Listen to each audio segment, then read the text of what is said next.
Good morning. We have an awesome panel for you today. Three super smart people from three badass companies that all of us, I hope, have questions for. We've got Scott Field from Google, Victoria Heaton from Facebook, and Manesh Shah from TripAdvisor. So this is the way it's going to work. I'm going to introduce myself, a little bit about where I came from, what I do, and then ask the panelists to do the same. Then we're all going to sit down and go through some questions. And then most importantly, at the end, we are going to open it up to you. And we've really left a lot of time for audience questions for this session on purpose. So please hold your questions while the main meat of the conversation is going on. But you're going to have plenty of time. You're going to come down here. There's a mic. Please introduce yourself.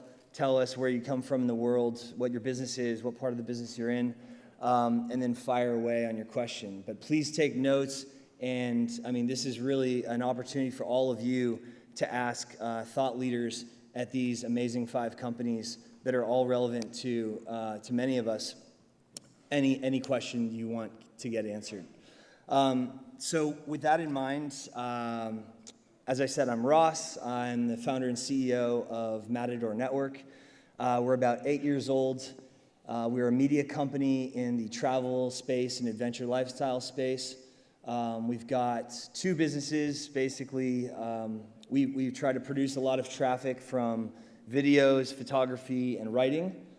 So we're a media company with an advertising business. We're really passionate about travel content and inspirational content. So we work with brands like Visa and Intel on custom content and native advertising. And then 4 years ago, we started an education business called Matador U. That's a different site, Matador University. We teach online college-level courses in travel writing, travel photography, and filmmaking. That started as sort of a crazy idea, and then hundreds of people started buying it. Now we've got thousands and thousands of paying students. It's really exciting to sort of train the next generation of storytellers for Matador and beyond.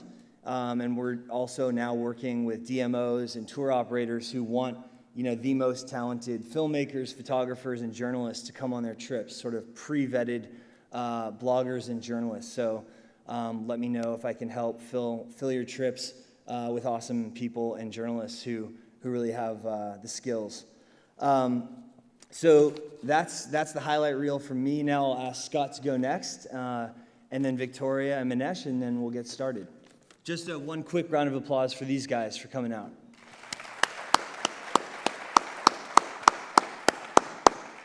Thank you very much. Good morning, everyone. As Ross introduced me, my name's Scott Field, and I work at Google as an online manager, working with travel customers, our largest travel customers from the UK and Ireland. I grew up in the UK. I grew up in Oxford, but while I was working in London, I met a lovely Irish lady who I eventually married, and moved to Dublin about 5 years ago, where I have 2 children, and one on the way, due in about 8 weeks' time.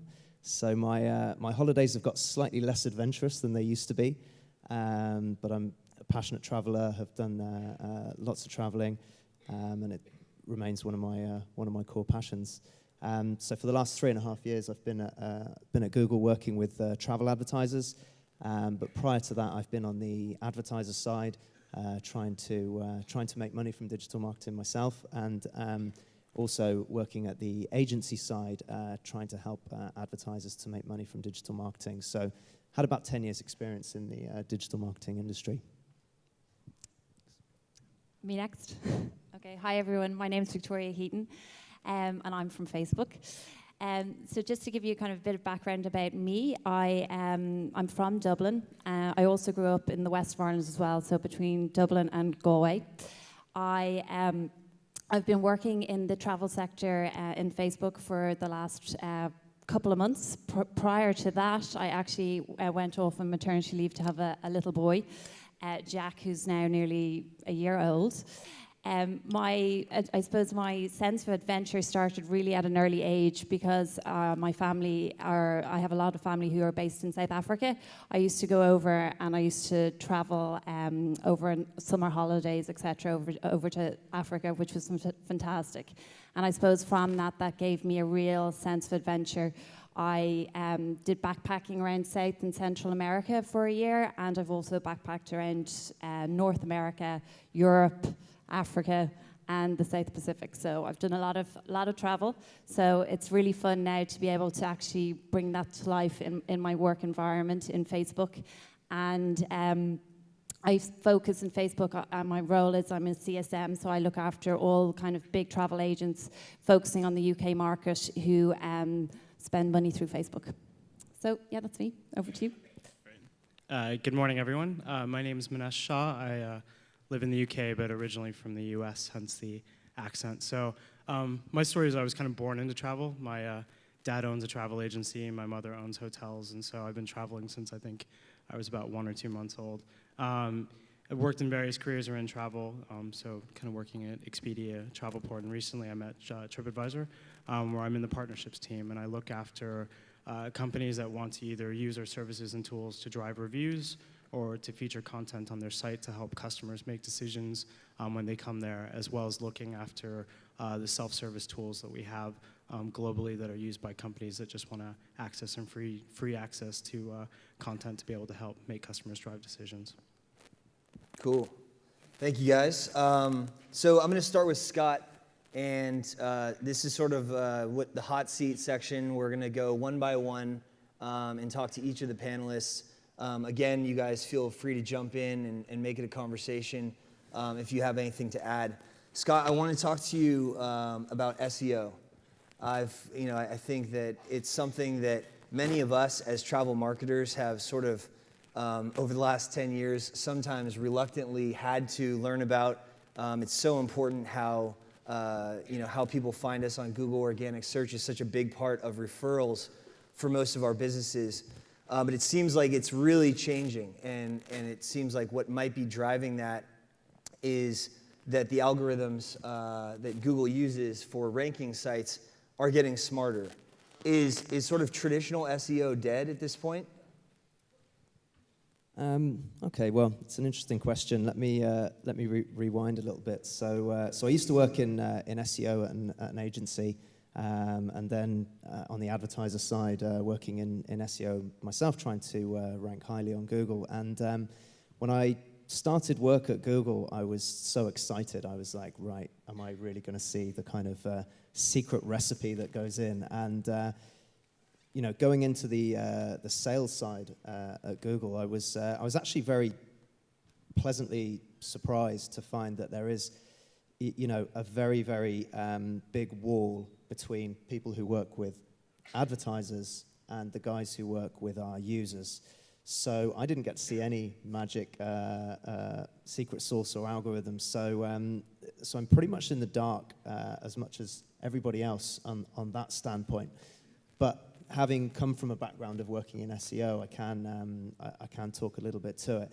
And I think, the first thing to make absolutely clear to everyone in the audience here today is, what's vitally important for you is to have a good, solid customer strategy. Forget about having an SEO strategy and a mobile strategy and a digital strategy and all these different strategies. You have to start with the customer first. And that is absolutely paramount. And, the fact that our algorithms are trying to get smarter is because we are trying to source the companies that have the best customer offering out there, because that's what's most relevant to our users. And without our users, people won't want to advertise with Google anymore. So, but I will talk a little bit about what I think makes good SEO, and I think this will probably always remain true. And again, this is me speaking from personal experience, not from anything I've learned at Google. And that is that there's really kind of three things that are incredibly important. And that's content, your site architecture, and your reputation.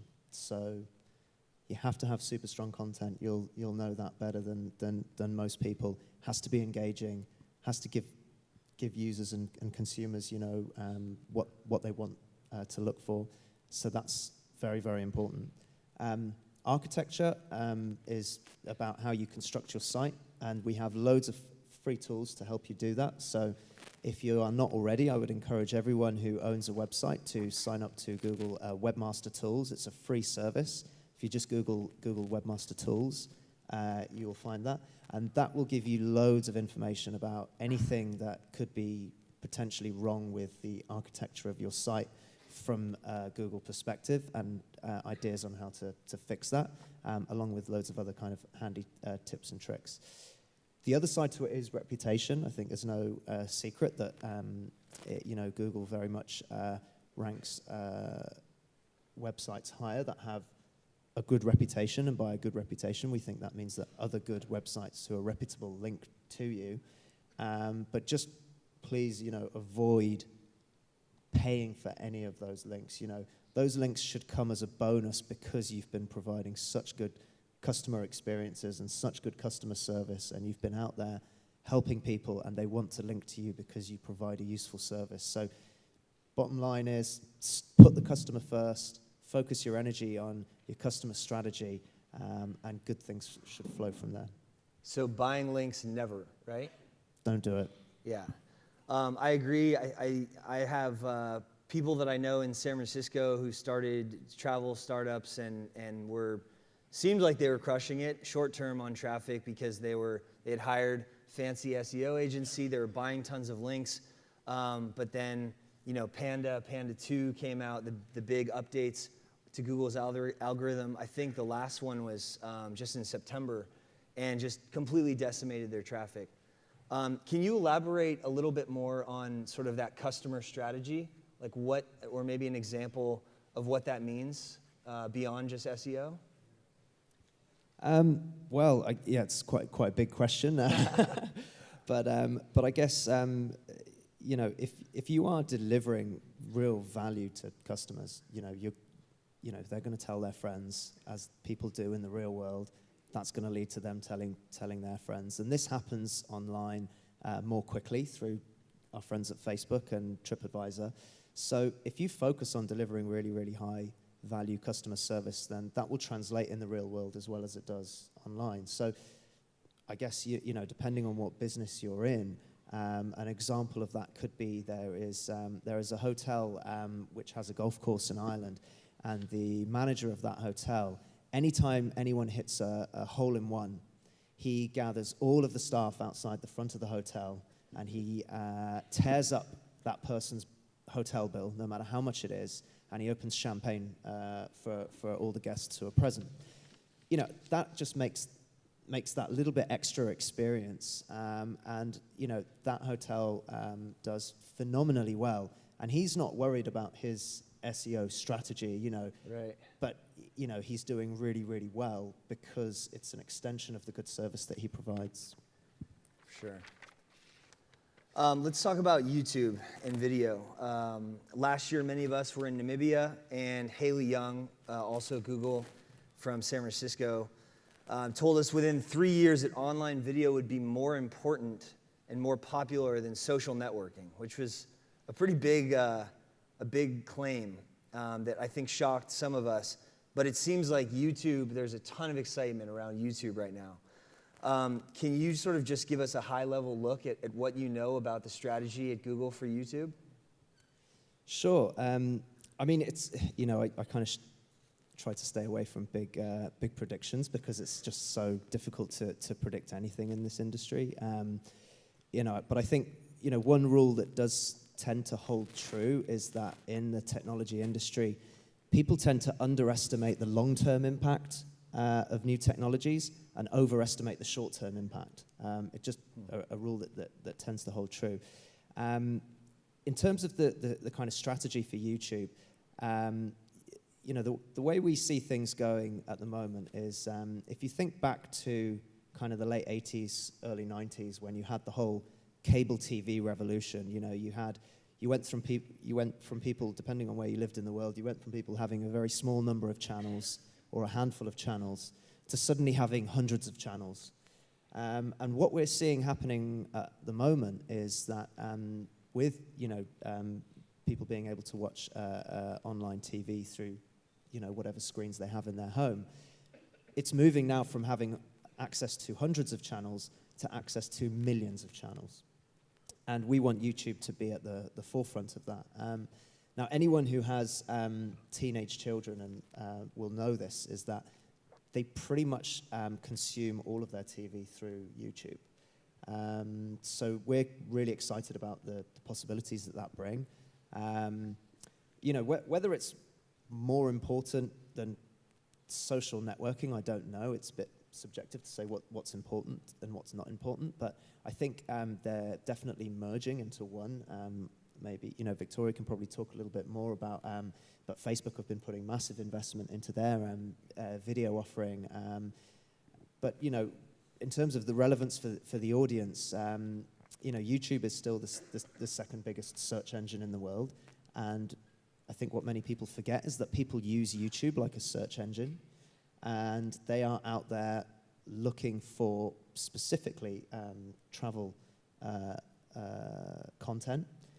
Because they're very interested when they're doing their research and where they want to go and the things that they want to do, and they look to YouTube to get that much more immersive content than just reading up on say someone's blog, and that is a massive opportunity for people, because if you can much better portray the emotion that you feel with visiting your destination or your hotel or going on your tour. Through sound and motion, i.e. video, than you can through trying to describe it in words, and you can capture that in a much shorter period of time. So I would, and you can do it actually very cheaply. You can create very good quality video. Everyone who has a smartphone these days has a pretty high quality video recorder right there. So, talking about relevance for the audience, I would encourage everyone to think about the assets that they have for their companies and how they are displayed, whether it's on Facebook or YouTube, because people are out there looking for this stuff. And coming back to having that really solid customer strategy, if you can capture that in short form videos and make sure that they're accessible out there on the internet when people are in that moment when they're interested in looking and researching their holidays and trips, then you're going to have a much more likely conversion or increase in awareness of your region by managing that well. Manish, do you have something to add there?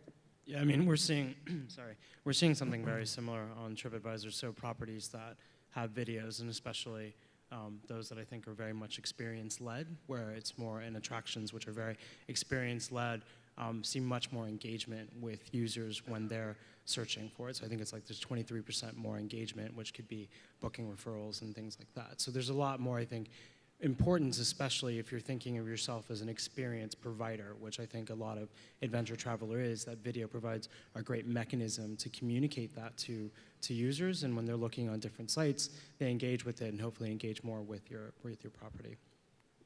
Yep. So just to add that and make it even more important for these guys, in August, I think Google released a report that suggested travel content specifically was up in views 118% year over year. So, you mentioned the stat that I think we all need to always remind ourselves of, that YouTube indeed is the second biggest search engine in the world. Are there any quick tips that you could share about getting, if you're run trips for kayaking in New Zealand, other than having kayaking and New Zealand in the title of that video, are there any tips for ranking high in the results of YouTube results? Well, in terms of doing it for free, I guess, what you really should be doing is kind of linking that back to your customer database and making sure that that's connected. I think, one way not to look at a video strategy is to say, let's put lots of money into producing one really, really amazing video and then just keep pushing that. I think that's hasn't worked so well for some companies, because content gets tired very, very quickly. So I would say my advice would be more to think about, enabling your users to create their own videos, creating a series of videos, and not going for the high spend, sleek production quality stuff. Get real, get authentic, and have a free-flowing, steady stream of videos coming online, and push those out to your customer database. Get them shared. Get people to engage with that content as well. And the ones that hit the right notes will naturally rise up because they will be shared by people. But trying to just orchestrate getting in high rankings on one video, it's unless you hit that 1 in a million shot that it goes viral, you're probably going to be artificially inflating it rather than having lots of good content coming online all the time that's really, really up to date, really, really topical. And then you'll find that certain videos will get picked up by people, and the spread will go without much help from you. And what if you have sort of a budget for artificially, not inflating it, but really getting more exposure? Say that you've connected with a filmmaker that's creating 5 amazing videos every month that you feel really articulates the value of your experiential product. We can keep going back to kayaking in New Zealand. I know that Google has like TrueView and some tools to get videos more exposure. If something is not organically producing the views that you would hope for, what are the best ways and the best bang for your buck to get that video in front of more people? So you mentioned TrueView there. So for those of you who don't know what TrueView is the ads that you can skip that show up before. You have to watch 5 seconds of it before you can skip it. And I think a really good tactic that a lot of our advertisers use is get the absolute main information that you want out there in that first 5 seconds, because that is free and that can go a long way. And you only actually pay for those videos to be viewed if a user watches the full 30 seconds. Which is the limit there, or if they watch it till the end, if it's less than 30 seconds. So if the user bails, if they say skip this ad, you don't pay anything. You don't pay anything, but they've had exposure in that first 5 seconds right. to your brand or a key message that you want to deliver. However, the guys that do choose to stay are highly engaged. So you are definitely only paying for people who want to watch it. So it's not like TV commercials where people can fast forward them, or they might get up and go and make a coffee. This is people who've chosen to watch that. So that's what the distinction that we've tried to make, is that people are actually holding their hands up to say, I really want to watch this. And the guys that don't, at least you can flash up your message right there. Yep. There was a great example, if anyone wants to see a kind of video strategy that worked really, really well. I don't know if anyone actually is here from Visit California, but if you go in and Google the Visit California YouTube Dream 365. Dream 365, exactly. And that was really, really amazing. They created 24 videos of different things that you can do around California, and they basically purchased a whole load of ads across YouTube to run for 24 hours, and they kept showing different videos every hour. And they had incredible success with that, and you could you could really see that, particularly when we looked at the amount of people that were now searching for holiday-related keywords to California were up by like 21% after that campaign. So if you want to see a best-in-class version, definitely look that one up. Shameless plug, Matador created a bunch of those videos for that project. You didn't pay me to say that, I promise. We set this all up. Let's talk about Google Plus for a minute. So, Google Plus came out. It was, the Facebook killer. We were seeing, hundreds of thousands of registrations, millions of registrations a week, and it seemed like, this could really take on Facebook. It seems to me that, and we've built a huge following on Google Plus, and we use Hangouts, and I actually love a lot of the products that are built into Google Plus. However, it seems, at least for Matador, that it's difficult to still drive traffic to your website from Google Plus because there just aren't as many people on it. Is it still worth, a lot of us are small teams or one-person teams for social. So social's exhausting. There's a new social darling of social media every single year, it seems, sometimes two, and it's hard to prioritize those. So we're trying to build our pages across all these different platforms. Is it still worth really putting time into Google+? And sort of a follow-up question to that, how important is a presence on Google+ to your reputation on Google as organic search results? So absolutely, I would encourage everyone to go out there and create a Google+ page now for your business. Now, first reason, I'll answer the first reason why that's hugely important for you as a business.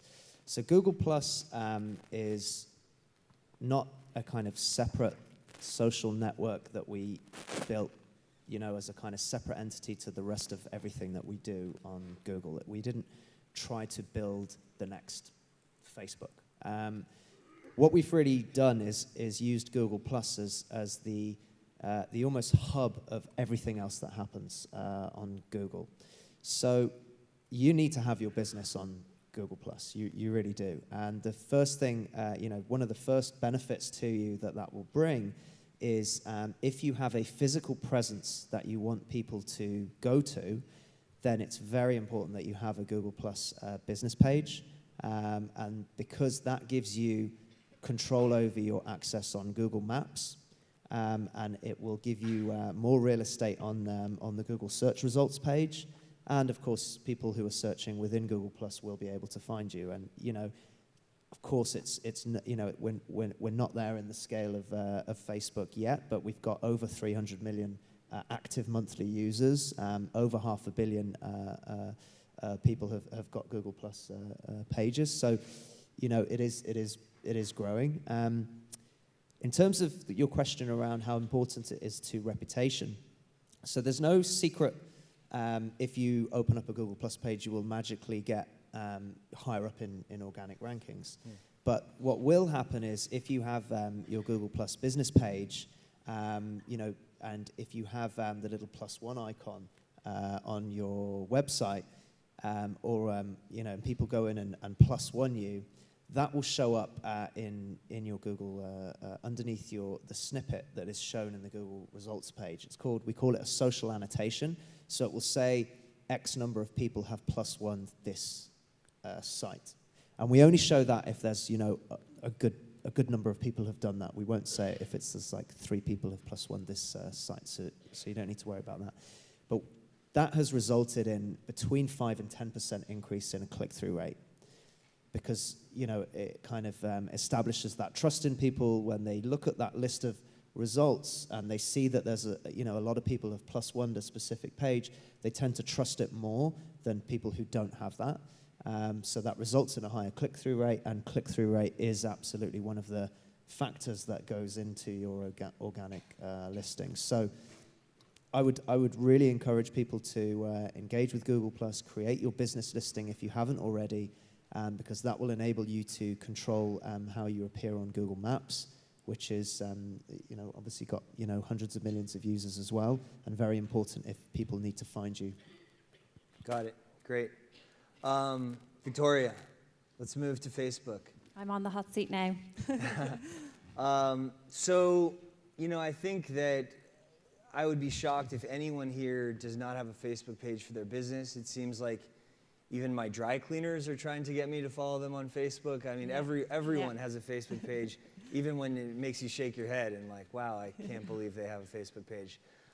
So clearly there is value, and you guys have been dominating social, certainly for the last couple years. A frustration that I hear about a lot is that people have, that just like the algorithms at Google change and the rankings change, the algorithms at Facebook change, and it seems it's getting harder and harder and harder to actually reach the followers that you have. And many people here have invested resources and certainly a lot of time building their following on Facebook, and it seems like that engagement, how many posts they're actually seeing for their own followers, is getting harder and harder unless we're sort of forced to pay.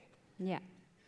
What's driving that, and can you provide any insight? So I think the best thing to do here is maybe address just how the algorithm works for all you, so you can have a better understanding.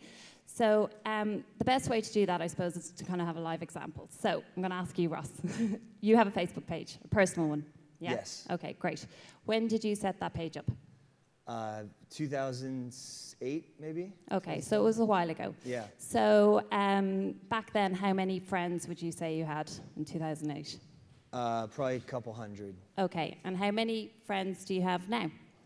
Probably a couple thousand. Okay, so as you can see, since 2008, your friend base has increased dramatically. And that's exactly what's happening for most people when they go onto Facebook. So when I started up on Facebook, I had a couple of friends. Now I have like 800 or whatever. So it's getting really, really noisy. So when you go into your newsfeed now, if you were to hear from each of those 800 people or 1,000 people, whoever you're friends with, could you imagine if you got content served into your newsfeed hearing from all of those people? It would be a pretty chaotic place. And also, I presume you like some brands. So if you're hearing from brands too, you're going to be hearing from all those people and those brands. It would just be absolute chaos. So what the algorithm does is it wants Facebook to be a nice place to be. It wants you to, go on there and hear from people that you want to hear from and brands that you want to hear from. So what it does, it pretty much kind of takes it down to a basic level of, okay, you want to hear from your family first, your friends second, and businesses third, okay? So I'm friends, I follow thejournal.ie, which is an Irish publication, and I would pretty much hear from that every day on my newsfeed. So after my family, my friends, I hear from the journal, and that's because I'm interested in it. So that's basically how you're getting into people's newsfeeds. If they're engaging with you on a daily basis as a brand and they like you, then they'll hear from you in their newsfeed. So that's how it works. And yes, now, because it's become so noisy, you do, as a brand, if one of your target consumers isn't, going onto your page on a daily basis, they're probably not going to hear from you. So we do always recommend that you boost your posts with some paid advertising to get cut through. But in saying that, we're an inexpensive platform, you can do a really nice kind of ad campaign for $30 a day, even less. $5, I think, is the minimum.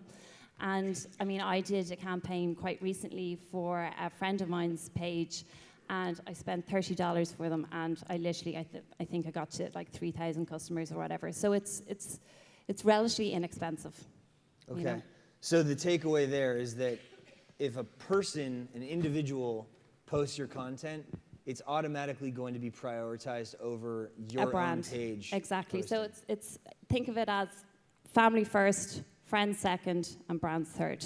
So what can people do as marketers to inspire people, their ordinary followers, to share their content?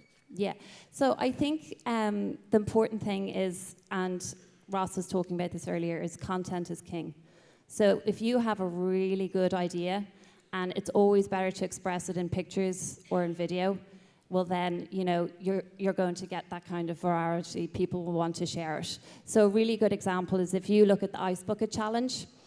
That was really the tipping point for video. Literally, there wasn't any money spent behind that at all. It was a really strong idea, and it literally just took off and took over the internet. Who didn't do the Ice Bucket Challenge here? I'd say probably most of us did, and that was all organic reach for free, and that was just from a clever idea. So other things like, I think managing your page is really, really important, and making sure that you publish regularly. So I would always go out to clients and recommend that you publish content on either a daily basis or 2 to 3 times a week at least. So at least, you're getting that kind of momentum up. It's really important. Can you over-publish? If you're posting too much, will we be penalized? It really depends on whether people want to see it. I would always say that don't publish more than once a day, because then people get tired of it and they have a tendency to go, I don't want to keep hearing from this brand, really. Once enough is fine. So so there is a fine line, and I wouldn't just go publishing just for the sake of it. Have really kind of, thoughtful angle at what you want to discuss and share that. Do you guys know, is there data on when to publish during the day? Like if I'm targeting Americans, say on the West Coast, PST, do I want to publish a certain time of day, or is that pretty arbitrary? I mean, to be honest, it really depends on your brand and your customer and who you want to talk to. But what I would always recommend is we have a really good tool. It's a Page Insights tool. So every time that you post content, make sure you go into your Page Insights, you read it, you go through it, see who of your followers are liking your content. Is it females? Is it males? And then tailoring your content to that. It will also tell you times of day that your customer is actually going on board and engaging with your content as well. Okay, great. Let's see, we're going to move along to Manesh here. So, Manesh, the Viator acquisition, I think it's on many of our minds. Yep. What can you tell us about that? I know it's pretty new. Yeah, no, I mean, it's great. It's new. Let me give you a little bit of background around the logic, and also just, I think, talk about the excitement of TripAdvisor from around this. So, I mean, if you look at TripAdvisor, you know, we consider ourselves the world's largest site. We have travel site. So we have 280 million users that come to TripAdvisor every month, and 500 million other users each month that see our content off of TripAdvisor. So definitely very important in the travel space. And actually, Viator is also very important in the booking and attraction space. Our CEO has this concept called frictionless, which he's been talking a lot about recently, which is trying to help both businesses and customers excuse me, create frictionless transactions. So making it easier for a person as they're looking and as they're booking and they're researching to actually go immediately into booking because he feels it's a really strong plan. Viator, I think, provides that capability. It is one of the largest booking sites out there for attractions, and we have 450,000 attractions, so there's a lot of great synergies that are around there. And it made a lot of sense because we're looking, you know, obviously at the $81 billion kind of attraction space and thinking there's an opportunity, A, to make it more improved for customers, but also B, to kind of help monetize that for TripAdvisor as well. In terms of what we're doing, I think it's still kind of being figured out. I think at TripAdvisor we tend to acquire and then think about the best way to integrate. I think what it has done is provide a lot of kind of excitement and enthusiasm about how we can improve some of the attractions and how we list things to do, especially as we become more relevant through the mobile app. We're seeing, you know, 128 million people have downloaded the app, and about 40 or 50% of that activity is for restaurants and attractions and things to do in the area when they actually travel. So becoming increasingly more relevant, not only in the pre-booking stage, but actually during the booking stage. So there's some great synergies as we kind of expand our mobile and try to make it immediacy of being able to book once you discover that I think the Viator acquisitions had. So.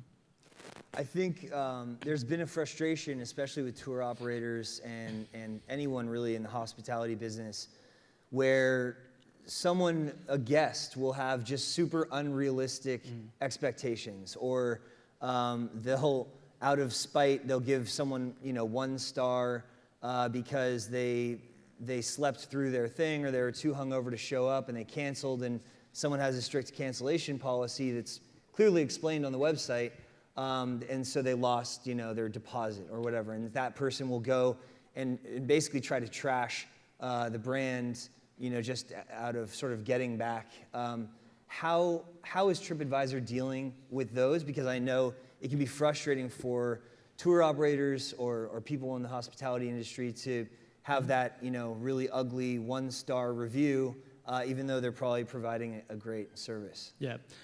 So let me break it down because there's probably 2 kind of examples to speak about. I mean, there's one which is something related to fraud, which is, you know, having kind of someone from another company or an internally actually posting reviews. And we have a whole platform that looks at each attribute of the review that comes in. I mean, you imagine we have 90 kind of pieces of content coming each minute, so there's a massive amount of content coming in. And so we have a system in place that really looks at the attributes of the reviews, so where, when, how it was published, to then screen it, and then 200 content individuals across multiple languages that'll look at the reviews if they need to be investigated. So that's kind of one angle. On the other side, you know, absolutely. I mean, the customer's always right, but they can be incredibly unreasonable, as I'm sure we've all experienced. And I think, you know, from my perspective, in terms of the advice we give at TripAdvisor, is don't be afraid of that. there's an opportunity to, I think, embrace a negative review and turn it to a positive. A couple interesting stats is when a user comes to TripAdvisor, they look at 11 plus reviews on average for one single property. And what they're looking for is not one comment, they're looking for the totality of the reviews. They're looking for what are the commonality that's being set. And I'll give you a great example of the leading property in Palm Springs, where if you go and look on the page, out of the first 15 reviews, about 10 of them are related to customer service. And they actually name the owner and someone else consistently through the through the review. And when a user's coming through, they're scanning through that 11 reviews and they're looking for consistency. They're looking for what is the most common thing that's being said. So when it comes to a negative review or having someone sort of have a bad day, they may have missed their flight, there's a variety of reasons that come into there. It's about how you drown the noise in some extent. Because if you have 50 reviews that are consistently talking about the great experience that person had, and there's one review that's negative, it becomes sort of a non-issue at that point. And the second thing is really embracing the negative review, responding to the review, using it as an opportunity to either sort of communicate to the public if there was a miscommunication or if there was an issue in the background, but also more importantly, it's listening to what the review says. If you're getting consistently negative feedback, it may be an opportunity for you to readjust how your customer experience is. Because as Scott was saying, fundamentally, the customer experience is what is paramount. No matter what, none of the properties that we have that are highly linked on TripAdvisor don't deliver exceptional customer experiences. So respond to the review, acknowledge the feedback, but use it as an opportunity to talk about how you're changing. I'll give you an example just to bring this in light, but there was a property that got a review that was the breakfast didn't have enough vegetarian options. I think it might have had one out of 15 different things. And someone wrote a review about that. The manager immediately, because I think responding kind of very quickly was is important, said, I acknowledge the feedback, thank you so much, it was an oversight on our side. Now actually we've expanded our breakfast to include 5 or 6 different other things. And what they did is they recognized that people are reading the review and also the management responses and actually turn it around to talk about something that they've done in advance. And I think that really is a great example of taking a negative feedback and really turning it around. Right. Yeah, can I add to that as well, actually, because on Facebook, obviously, is another area where people kind of can get on board and give out and complain. And I think it's really key because anytime this has happened to any of my clients, I always say, guys, just always go back. Go back on the comment, don't ever delete it. Some people, I think, oh God, they kind of panic and go, delete it, and that just causes uproar. So always, as you were saying, kind of take it on board, go back immediately and, try and resolve the situation. And what you can always do is take it offline then as well. So, you don't always have to have this big thread of, commenting back and forth. And in terms of somebody who does it really, really well, and I would definitely advise you guys to go on and have a look, is KLM. So KLM on Facebook have actually closed down their call center and gone right onto their Facebook page because it was really working for them. So if you ever have, say for instance, you've missed your flight. So a colleague of mine was flying with KLM and they missed their flight they didn't miss their flight, their flight was delayed from San Francisco. And they were in a big panic because they had another flight from London. They were going to miss the connecting flight. So they were like, what am I going to do? They went straight onto the KLM page and they were like, hi guys, my flight's been delayed. I'm really worried I'm going to now miss my ongoing flight to Dublin. And literally KLM responded in 10 minutes. They came back and they're like, don't worry, we've booked you onto the next flight. When you arrive in London, your flight will be an hour and a half later. You'll make the connecting flight, don't worry about it. And that person then got on that flight all relaxed and all happy because it was all sorted out and it was all done on the actual Facebook page. So, you can definitely turn it from negative into a positive. Yep. So just being proactive, regardless of what the platform is. Okay, so we're going to do some quick predictions for the future, but we're running low on time, and so I actually want to open it up to questions, and maybe, I assume many of those will be about the future. If we have time, we can come back and revisit. Does anyone have questions? We've got a mic down here with Mo. We'll ask that you come down, say your name, where you're from, your business, and just ask that these are actually questions. They're not comments or rants, and something to benefit the rest of the audience.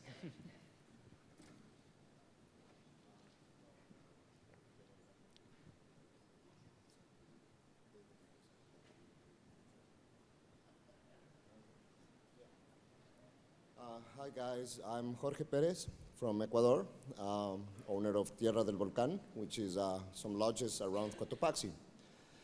I have one question for Google, one question for TripAdvisor.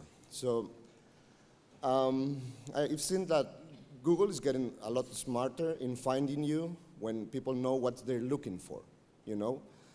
But my question is how to do it organic when people does not know exactly what they're looking for, you know? Because if they know that they want certain area or certain product, they take you immediately there. But sometimes, a lot of the time, a lot of people does not know what they want or exactly what's the whole offer there. But your product could be really what they're looking for, but is lost in the inner space. So how to push that better? Same with content, with video. You know, you might have a beautiful video, but it's not getting in the right direction. And for TripAdvisor is sometimes I don't understand how you get ranked, because I'm always between the first place and the second place in my area. But my lodge, for example, has right now I'm in the second place. We have more reviews. The percentage of happiness of clients says that is bigger than the other lodge. So we have double number of reviews. We have bigger, like we're 93% satisfaction. The other one is 91, but that place is first. So how to manage that? And the third question, the second question for TripAdvisor is you have these green hotels that is in the States. When you're going to do for the rest of the world? Sorry, I didn't get that last one. There's this category that I was trying to find that in TripAdvisor you were talking about green hotels or environmentally friendly hotels that is working right now for the hotels in USA, but it's not working for the rest of the world. So that, when you're planning to extend it to the rest of the world? Thank you. Okay. Go ahead. So I'll go first. So yeah, it's an excellent point that you raise, and I think the way that very, very good advertisers are tackling this challenge is by getting very, very, very good data on their audiences. So another free tool that you can all avail of if you're not already is Google Analytics, and this is a tool that you can put snippets of code across your website, and you can start to then capture information about where people are coming from who are visiting your website. And there's an audience section in those reports. So what I'm getting at here is that there are signals that you can use from across the web and from your own customer management databases or however you manage your customers to figure out what do your target audiences look like. You know, what are their behaviors? What are their interests? Which sites do they come from?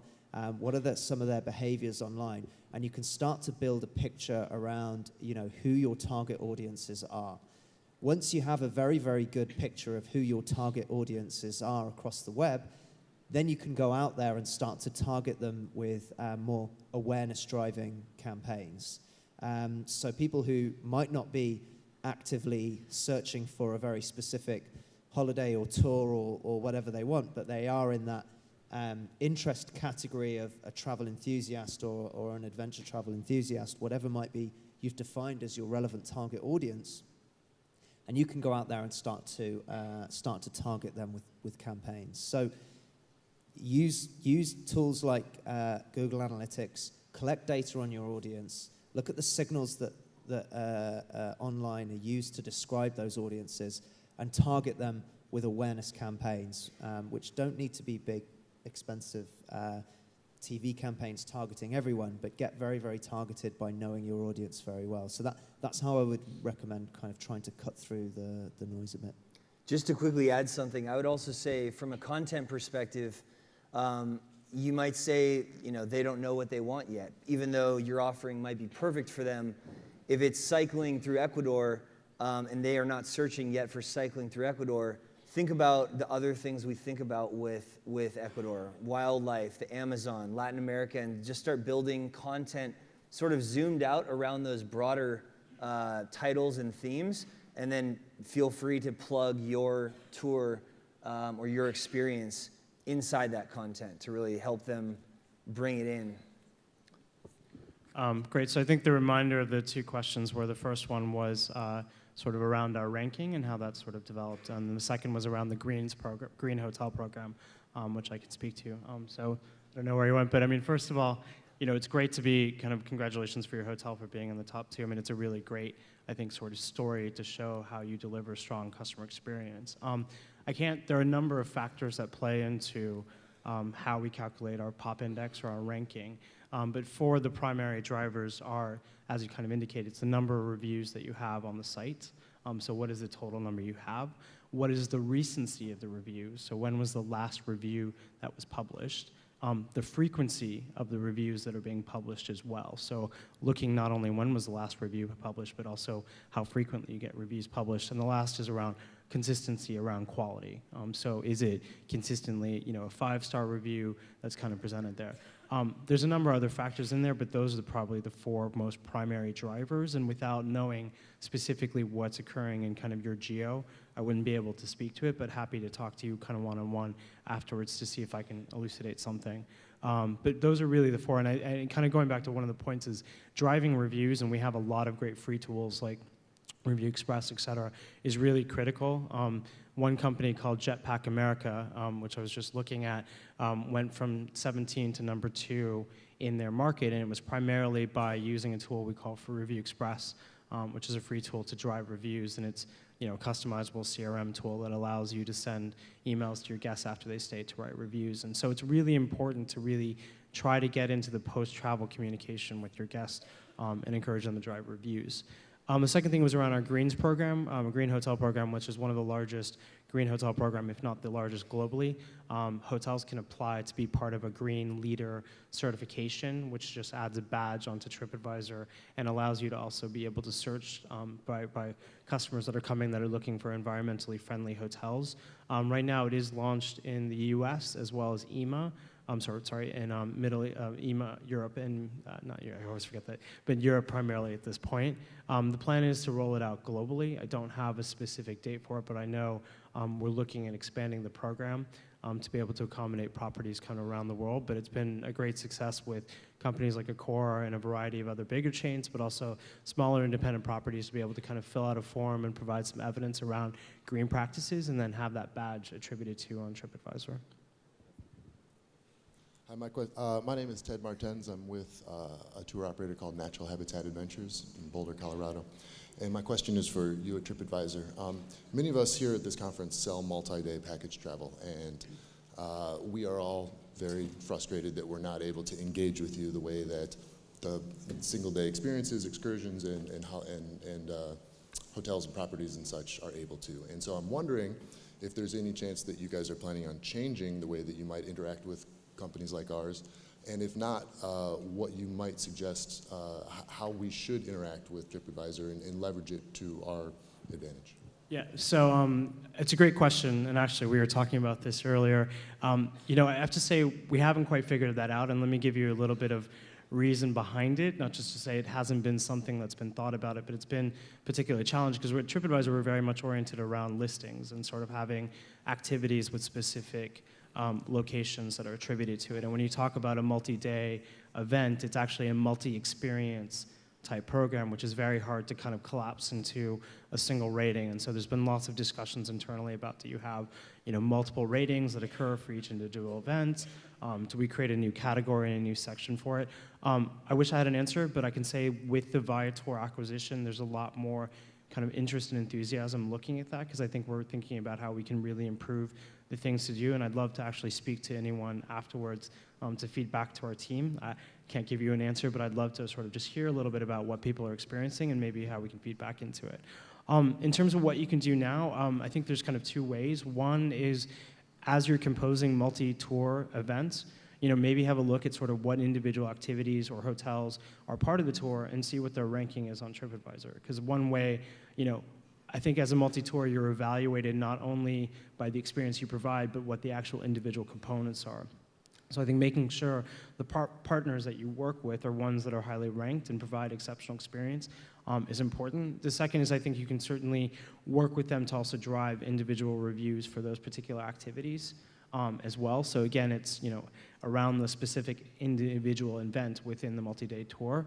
But I think driving those reviews is a great way, and also encouraging the guests to write about that they booked it through kind of your tour is a free way to get additional exposure through that. But I'm happy to chat afterwards about some more kind of other ideas that are specific to that as well. My name is Nabil Tarazi. I run the only eco-lodge in Jordan, Finan Eco-Lodge.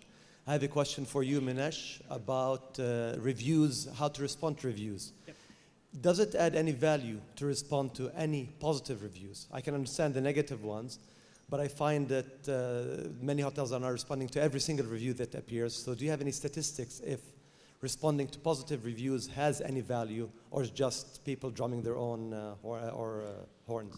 Yeah, I mean, I think there's certainly a decreasing or diminishing value of returns when you get into trying to respond to every review, because I think when we advise hotels around their response strategy is making sure each response is unique, and certainly prioritizing, I think, the negative reviews that are out there. I would selectively kind of respond to positive reviews. I think the stat that I find is quite interesting is for hotels that respond to about 40 to 60% of their reviews, they see the average kind of rating.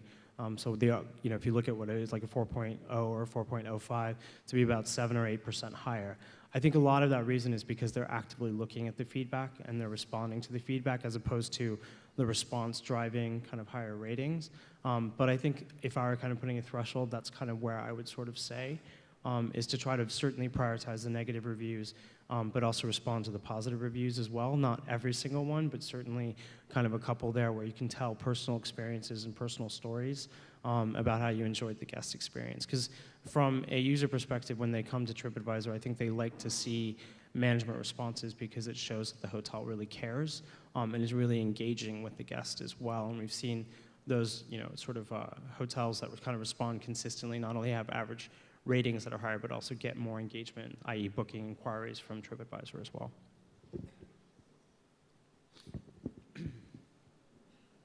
Hi there, I'm Jack from Visit Anchorage, Alaska. I'm kind of curious from the perspective of all four of you. I know that we've seen an increase in the percentage of our web traffic that's coming from mobile visitors rather than from desktop. And I think we saw it much earlier than we had ever expected. I'd be curious how each of you has seen that affect the behavior of visitors on each of your platforms, and if you have any advice for us on how we should be performing, knowing that more of your users are going to be mobile in the future. I'll just start with that one. Yeah, consistent with your experience at Matador, way faster, moving way faster towards mobile than anyone said it would, which was already a pretty aggressive forecast. More than 50% of our overall traffic, so 3 million unique visitors a month, are now on phones, mainly on phones, way bigger than tablet. In terms of what to do about that, I think it's actually a great thing. A lot of it is driving the growth is that we're getting a ton of visitors from Facebook mobile. So people are consuming Facebook on their phone and they end up on our site. I would say just taking a really good look at what your site actually looks like on a phone. And I would say, again, prioritizing phones before even tablets. Tablets are big enough where it probably looks okay if you don't have a mobile theme. If you can get a responsive site, which sounds like a nightmare and some huge dev project, but it's actually, if you're on WordPress or one of the other big CMSs, you can go and just buy a theme for $40 or $50 that is responsive, that looks great on a phone, that looks great on a tablet, that looks great on the desktop. That's really what you want to be. So responsive just means that it's going to look great on whatever size screen, and it's going to be the same theme. At Matador, we have a mobile theme specifically, but as long as it looks awesome on a phone and you don't have to squint to read the print. And then think about other things that you always have thought about on desktop. Is it easier to share on Facebook or Twitter on your phone? Is it just as easy on the desktop? all the things. Is it easy to subscribe to your newsletter on a phone? Do you have, like, what other calls to action that you have dialed on your desktop site can you make sure that are also, assembled on the mobile experience? Those would be my quick. I'd like to answer that question by asking everyone to conduct a quick experiment with me. I know everyone's been out late last night, so I'm hoping you're all with me on this, but can everyone stand up for 1 second, please? I'll stand up as well. Now, if you could take out your phone for me. Take out your phone, and once you've taken out your phone, just unlock it. Do whatever you need to do to unlock that phone. And just hold it up for a second. Let's see how many people have actually done that. Great, you're all with me. You're all still awake. Awesome. Now, what I want you to do is swap phones with the person next to you.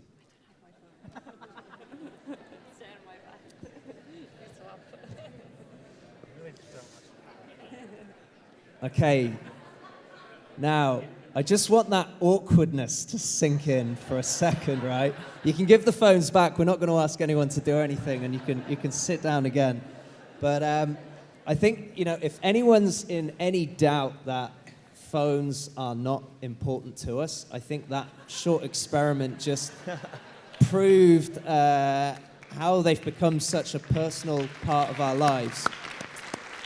And there's actually a word for what everyone just felt there. It's called nomophobia, and it's a condition that is anxiety induced by not being in control or having access to a working phone. So one thing that I would say, kind of trying to bring it back to the answer to the question that was raised is, right now about 40% of the world has access to the internet, okay? And that is going to dramatically increase over the next few years.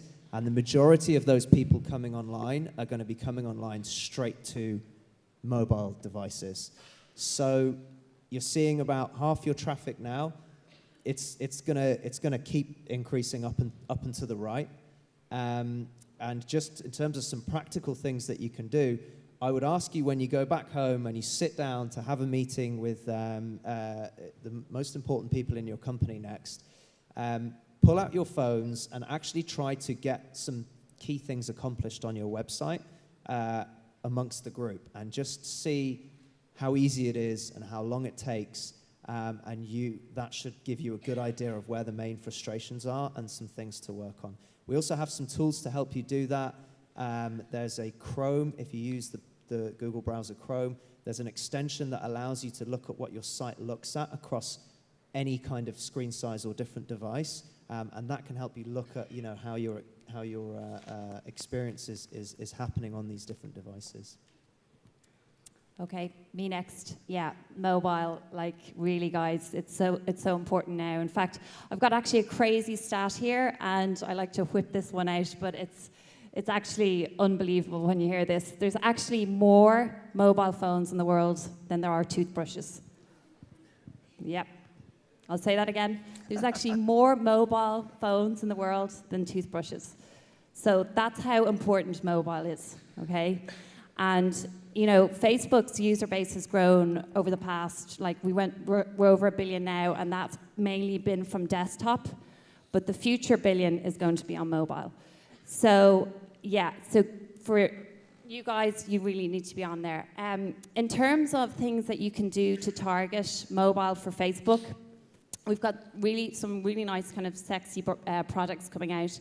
One in particular is our new video format. It's called Call to Action Video. It's going to be pretty much rolling out now over the next kind of couple of months. And there's kind of two things with this one. So if your objective is to obviously play videos, you can do that. But we're also going to have a link with that, so you can drive offsite to your website. So that's a really, really nice project to look out for. And in terms of just really nice kind of Dior, always make sure you have the placement focused on mobile, so that it goes into people's mobiles and news feeds. And then the other thing is our picture with a link. So, a picture tells 1,000 words. So literally have a nice, juicy picture with your click directing off-site to your website, and make sure it's mobile placement.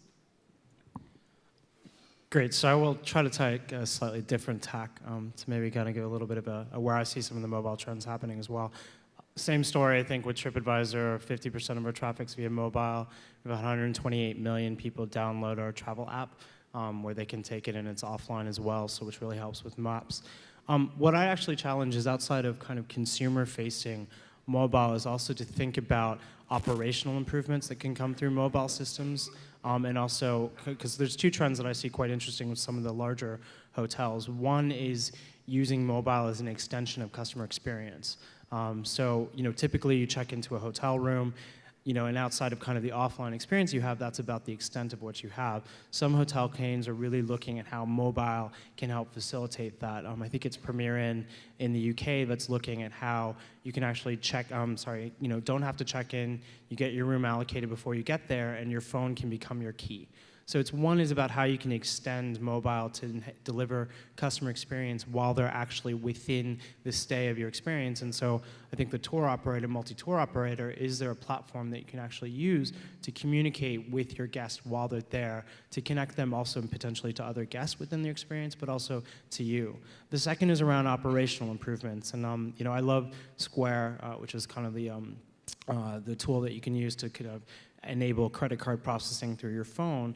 And there's a great tour company, I think, in New York City that was I was speaking to, where they actually pretty much just gone mobile. So they manage all their bookings through the phone. They're doing walking tours, so they're never really in an office. So what they're looking at is their phone. They're processing credit card payments through their phone. They're checking in guests through the phone. So what they've been able to do is take them away from the desk, all the processing back-end systems that they do, to really bring it through the mobile phone. So I think along with customer experience, the next kind of wave around mobile is actually how it's going to be able to enable us to be able to manage customers on in a much more engaging way, but also moving away and providing operational improvements and enhancements to make it easier for us to run and operate as we have. So. Thank you very much. Hi, my name's Francesca. I work for a company called Via Antiqua, which means ancient roads in Latin, and we're based out of Munich, where we specialize in taking people on time travel as well as geographical trips to the ancient Mediterranean. It was the brainchild of a few ancient history students and classics students at Yale University a few years ago. So I'm sorry to bring up the topic of the one network that is not here, Twitter, but I use a lot of hashtags and also use them on Google and on Facebook. And I'm not too sure whether or not hashtags actually are part of the algorithms of those two networks. So I was wondering if Google Plus or YouTube and Facebook would like to tell me something about it.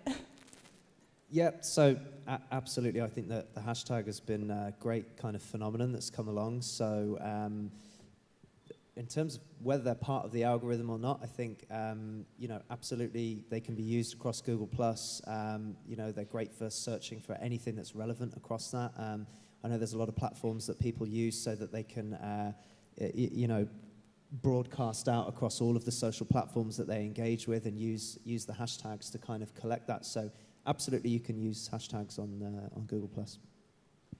Yeah, I mean, you can use them on Facebook as well, but in terms of the actual language, not that many people are using it on Facebook. It's kind of more for Twitter and actually Instagram. So hashtags really work well on Instagram. And what I would always say for any of you guys who, if you're on Instagram, always, be very thoughtful about that kind of hashtags that you use, that you want to be associated with. Yeah. Thank you. Do you guys have any tips for choosing hashtags? Should they be general? Should they be very specific? So when you go to that hashtag page, it's only your brand that you see. What do you guys think about when you're choosing hashtag? I think yeah. Do a search. Go onto Twitter, go onto Facebook or wherever. Just do a search for the hashtag so that it's not already in existence, because you can, by coincidence, get caught up with using a hashtag from somewhere else. So try to keep it, as descriptive as possible about your event or your place, but as unique as possible as well. And short is better. Right. Any more questions? I think we have 5 minutes. Time for at least one more question. Yep. Hello, my name is Stephanie Pearson, and I'm a contributing editor to Outside Magazine. And I'm looking at my digital future and it looks like it's not including words. So I'm wondering what you have to say about long-form narrative journalism and if it's totally dead in this digital world, or I'm a little worried. I could start with that. Yeah. It's definitely a bummer. I think that people are, I don't really have the best news for that one. We look at length for, a lot of different, time on site, the length of the article, how many social engagements it got, and the shorter it seems, the better. Photo-driven posts always outperform long-form narratives. Short videos always perform 10-minute videos. So I would say on the internet, especially if you're sharing on social, you want it to be really brief.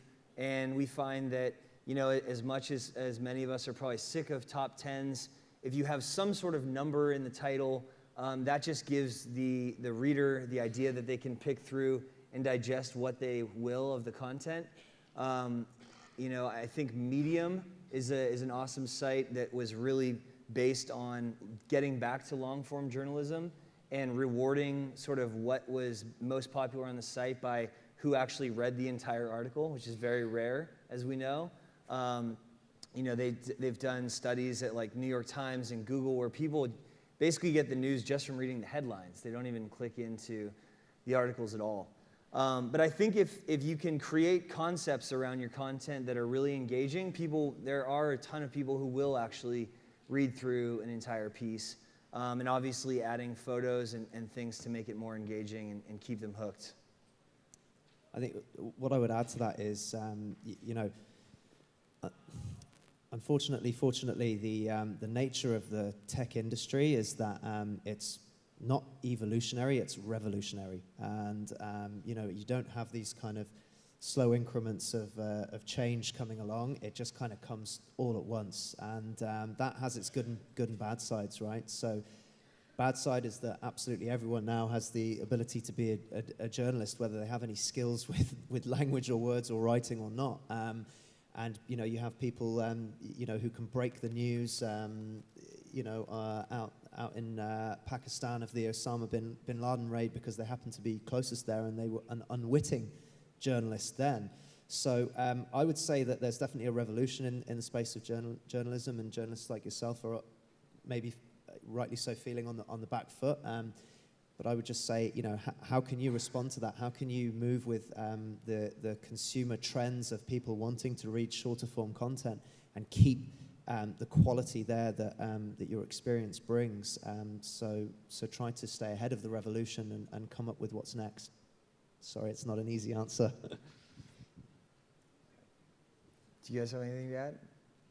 I would just add, I think it depends, though. It also on the vehicle of which you're communicating through. Through mobile, obviously, you don't have very limited amount that you can read, and you're probably using it in between type things. But with platforms such as kind of like Amazon Kindle and things like that, which is why I read the New York Times, for example. Maybe I'm the only person that actually reads the whole article. But I think that it also depends on the platform that you're looking at, and recognizing that there's probably different audiences and why it may be smaller, and people may be looking at news in a much more quick kind of way. There is still people that engage, I think, with long-form journalism as well. But I think, having guidelines and kind of helping them go through the article and finding the points is important. Great. Well, thank you guys. We're out of time. Thank you for the questions. And one more big round of applause for these guys.